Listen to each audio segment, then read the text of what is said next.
Well, the dream turned into a nightmare for me. So I didn't realize when you went up on the chairlift that looking up at the hill, that was only about halfway up. There was still another half to go beyond what you were visually able to see. Mhm. So I had never skied before, never took a lesson. So I'm on the chairlift. I'm all excited. I'm gonna ski, you know? Yeah. So get up to the top. There's a ramp for you to go down off the chairlift onto the slope. I fell and rolled down, right? So got myself back up. Didn't know a thing about skiing. Didn't know about snow plowing. Didn't know about slalom. Didn't know about anything. And like I said, visually, you're only seeing halfway up the hill. Mhm. I went straight down that hill about 80 miles an hour. Wow. People are yelling at me to get out of the way, and I crashed into a pine tree right by the water. Oh my goodness. Wow. So I decided I think I need lessons.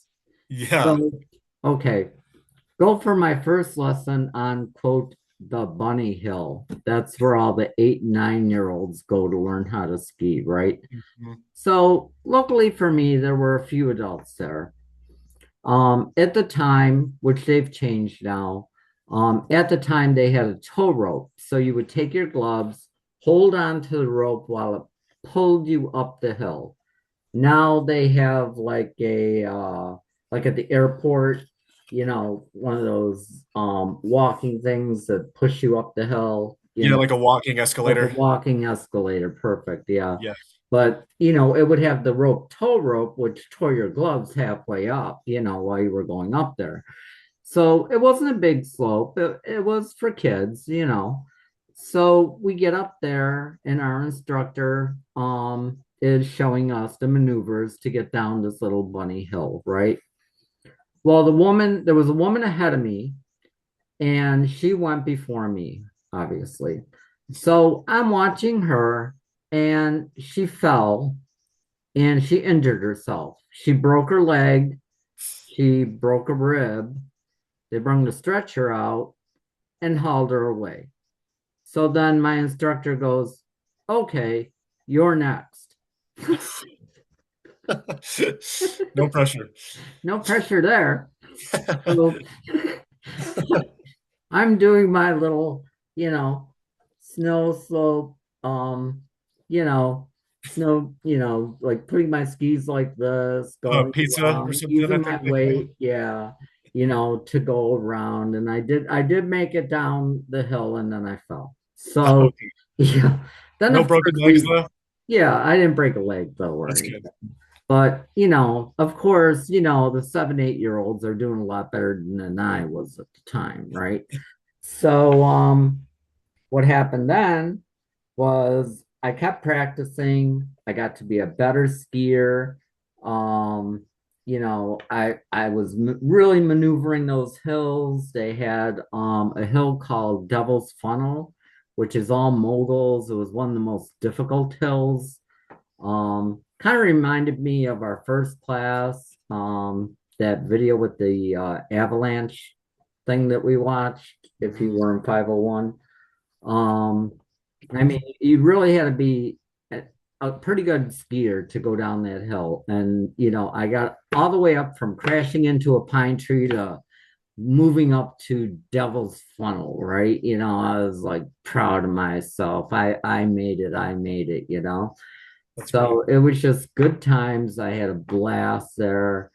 They had, even though this is not about skiing, but it always is, um, they had, the bar there. They had, you know, a lot of socialization, things like that. Actually, a house came up for sale there a few months ago. And I thought to myself, it'd be kind of cool to move back there when you got outbid. I mean, I could like party there. I can ski there. I don't worry about DUI because I can just walk home. Yep. It was like, but of course I got outbidded on that. But Yeah, that's my story with skiing. I just loved it. And then now, they actually sold Kissing Bridge to a different company who's incorporating more into it. In the summer now, they have motocross. So, my brother and I used to be motocross racers too. So Okay. now there's that option for the summer for motocross now, and Wow. of course skiing in the winter. Yeah. So you had mentioned that your interest basically was tennis. So if you could Yes. talk a little bit more about that. Yeah, so I mean, my grandparents were big tennis players. My parents weren't. My dad played basketball, but I just about played every sport when I was a kid. Tennis really didn't come fully into my life until high school when I was told I was too short to play basketball.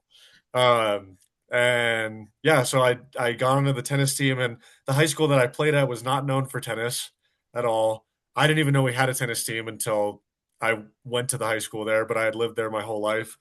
And my fondest memory of tennis is being an unknown school in the tennis community.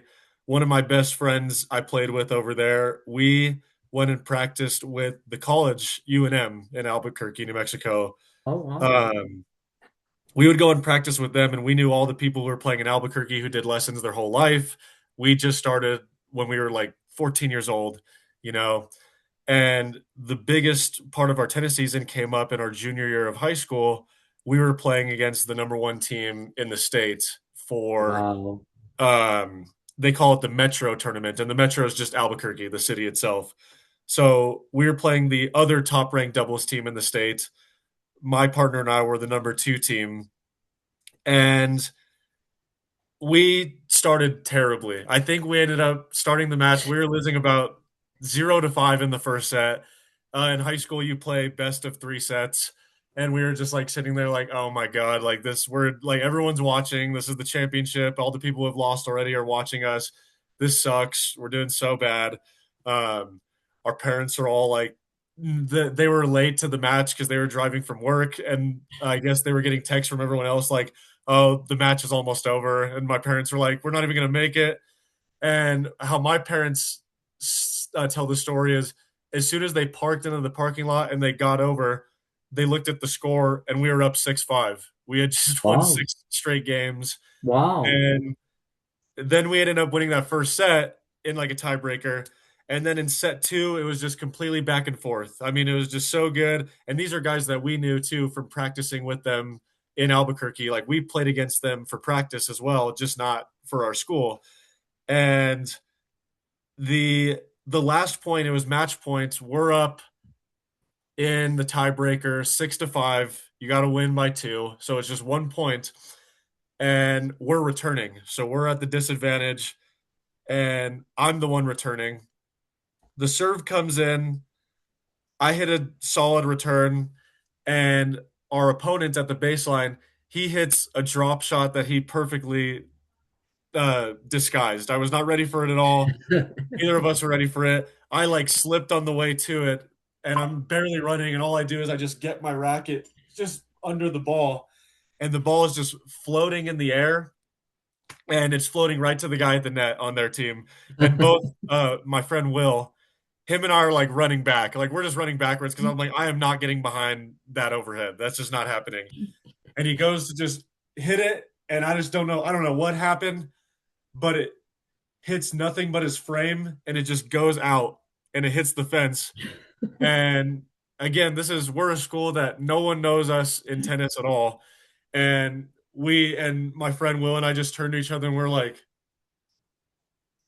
oh my god, like, we just and we had to keep our emotions in check because tennis is a very gentlemanly sport, and we come from a football and basketball background to both of us, so we wanted to just go crazy, but we went and shook their hands, and as soon as we came off, like everyone who we knew, whether it was from our school or just from other schools who we've played with from Albuquerque, they're like, I can't believe that just happened.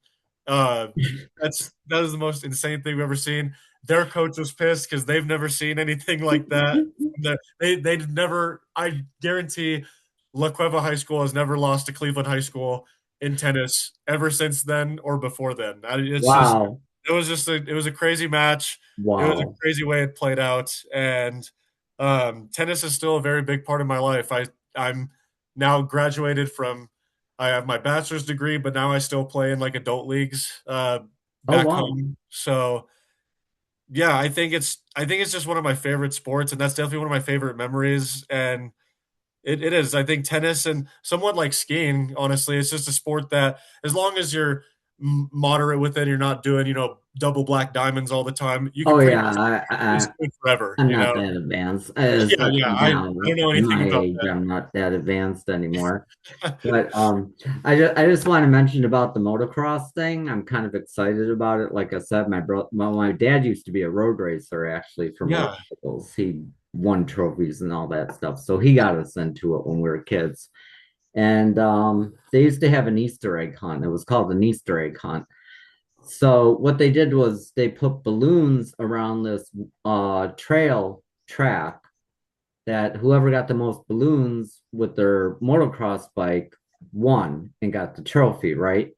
Okay. I mean, my brother and I were kids. We're like 13 or whatever, 12, right? So it wasn't a fall. And we hit all the balloons, right? So being kids, we're going around the track, but we forgot where we hid the balloons.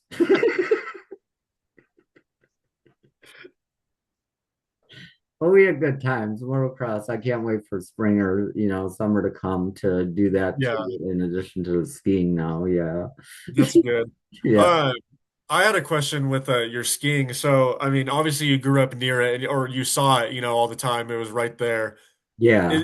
is there any other reasons that, besides just the proximity part of it, are there any other reasons that you just felt so much more drawn to it than other sports?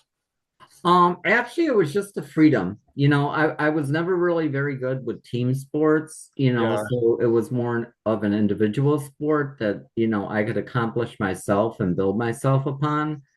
So really, actually, Holiday Valley and Ellicottville is now the big ski resort in the Buffalo area, which is further south. Kissing Bridge, where I skied at, is kind of second, but like I said, they just literally sold it like a month ago or whatever. So the new owner has all these plans for all kinds of development for Kissing Bridge now.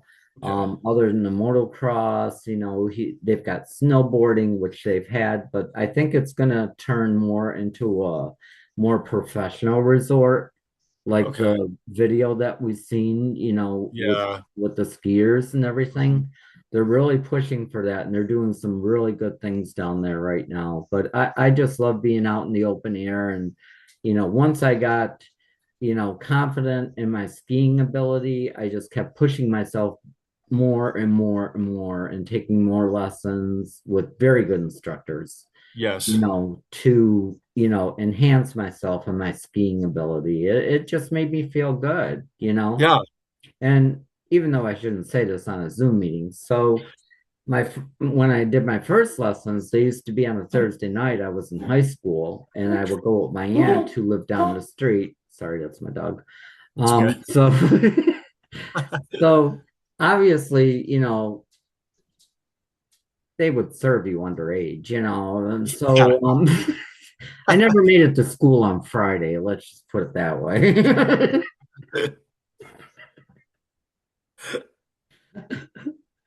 So it's interesting about tennis because I lived in Florida, and I mean, tennis is a very, very Oh big yeah. That's like the National down Tennis there. Center they have. Yeah, I used to live in Naples. There were a lot of professional tennis players there. Nancy Lopez, or she was a golfer, but golf and tennis were like really the big thing down there. A lot Yeah. of professional tennis players actually live down there. Mhm. It's very interesting. So where are you located now? Well, right now I'm living in Colorado. It's a Durango, so it's a very southern city in Colorado, basically on the border of Colorado and New Mexico, which is where I'm originally from, Albuquerque, New Mexico. Oh, Um, cool. yeah, so they're pretty close to each other, and I'm gonna be moving back to Albuquerque soon because the job I have in Colorado, it's run its course, and I'm moving on to what I hope bigger are and better bigger and things. better things Yeah, in New yeah. Mexico.